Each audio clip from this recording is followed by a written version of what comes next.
Let's paint a realistic painting of tree branches in the sun while we chat about the real reason why you create art. Throughout your art journey, you might temporarily come to a point where the daily grind and your other responsibilities can suck the creativity out of you, and you can't help but ask yourself, why bother creating art? Isn't it pointless? Why do we create art? You might say it's because of passion, or because of talent, or because art is our way to express ourselves and share our feelings, our stories, and our thoughts. And sure, sometimes that's true. But what if those aren't the real reasons? What if we create art because of something deeper, something more human? What if we create art to prove that we exist? For this watercolor painting, I'm taking two risks. I'm painting on a huge piece of paper, which is 30 by 22 inches, making this one of my biggest paintings. And as a portrait artist, with this artwork, I'm painting a subject that I don't usually paint, which is landscapes and plants. The weather is finally getting warm where I live, and the flowers are blooming and everything is green. So when I came across this reference photo on Pinterest, I knew I wanted to paint it because I think it perfectly captures the warm feeling of spring and summer. I started painting this artwork outside because the lighting outside was nice, and also because I noticed that I focus better and my attention span is longer when I work outside as opposed to indoors. This is something I discovered recently when I painted a big piece outside for the first time in this previous video. For me, the hardest part of a painting is the very beginning stages, and I found that painting outside really helps me lock in and push through. So if you're struggling with any particular part of your art process, changing where you paint or how you paint during that time may be helpful. At this point in the painting process, I took a break and left my painting out in the sun for some time, which was a big mistake. When I came back from my break, imagine my joy when I realized that the sun dried out the tape surrounding my paper and it was peeling off. So unfortunately, I had to retape my painting, which, as you can imagine, was a bit of a hassle. But I learned my lesson to not leave my paintings out in the sun even for a short break.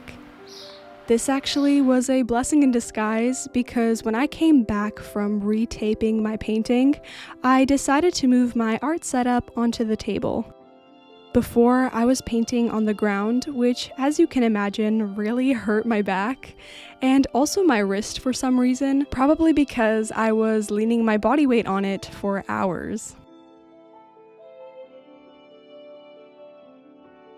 From the beginning of time, humans have made marks on walls, carved shapes into stone, and painted images that told no clear story. They weren't trying to become famous. They weren't doing it for school or for money. They didn't even know if anyone would see their work, but they did it anyway. Those handprints on cave walls are still here thousands of years later. Why did they do it? Because something inside them wanted to leave a mark. Something inside them wanted to say, I was here, I lived, I mattered. The same instinct is still with us today. Think about it. What's the first thing children do when they get their hands on crayons? They draw, they scribble, they leave marks on paper, on walls, sometimes even on furniture. I was one of those kids. I once almost gave my mom a heart attack when I was 2 years old because I had drawn all over the kitchen windows with markers. But then my mom realized that she can wash it off just fine, and from then on I was allowed to draw with markers on the windows. Kids do this not because they're trying to create a masterpiece, but because something in them wants to make something that shows that they're here. Creating art is one of the oldest, most natural things we do as humans. It doesn't matter where you're from, what language you speak, or how old you are. All over the world throughout history, people have created art. Messy art, strange art, angry art, quiet art, it all matters. Because in the end, it's not just about the art, it's about what the art proves. It proves we were here. It proves that we felt something, that we experienced joy, pain, confusion, wonder. It proves we existed, that we were human. And that need to be remembered, to be seen, that's one of the deepest needs I think we have as people. Now, some say, but I'm not an artist. I can't draw. I don't know how to paint. I'm not creative. Yes, you are. You might not make art the way someone else does, but if you've ever taken a photo because it felt important, if you've ever written a poem that felt true, if you've ever sung along to a song and felt something rise in your chest, you've participated in something timeless. That is art. Because art isn't just a product. It's not just something that hangs on a wall or gets sold. It's a moment, a mark, a message. It's a way of saying, this is me. And here's the thing, art doesn't have to be good to be real. It doesn't have to be pretty or perfect or polished. Some of the most powerful art in the world is raw, broken, unfinished, but it's honest. And that's what people connect to. Creating art is like sending a message in a bottle. You don't know who will find it. You don't know when or even if they'll understand it. But you send it anyway because something in you wants to reach out. Something in you wants someone someday to see it and say, yeah, I get it. I feel that too. In that moment, you're no longer alone. Your message reached someone. You've connected across space, across time. That's what art can do. It connects us, reminds us that we're not alone, and it tells the world, I was here. Art is also our way of pushing back against time.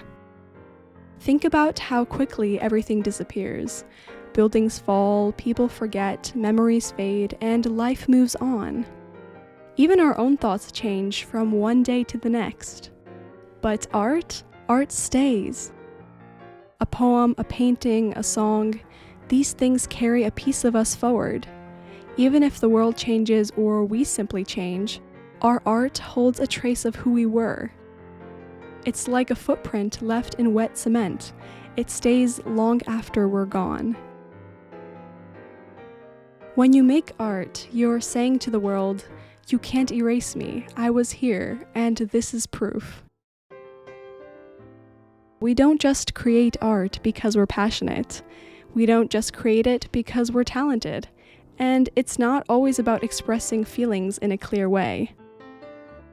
Sometimes we don't know what we're feeling. Sometimes we're lost or overwhelmed. But still, we create. We doodle in the margins of papers. We hum tunes when no one's listening. We write things we never show anyone. Because it's our proof of life, our footprint, our echo. It's not always grand. Sometimes it's just a simple sketch, a single line, a quiet song. But it means something. It matters because you matter. You don't have to be great at art for it to be meaningful. The act of creating, of making something from nothing, is already powerful. And so, if you've ever made something, no matter how small, thank you. And if you haven't made anything in a while, maybe this is your sign. It doesn't have to be big. It doesn't have to be perfect. Just make something. Leave a mark. Send your message in a bottle. Because you are here, you are real, and that matters. That is why we create art.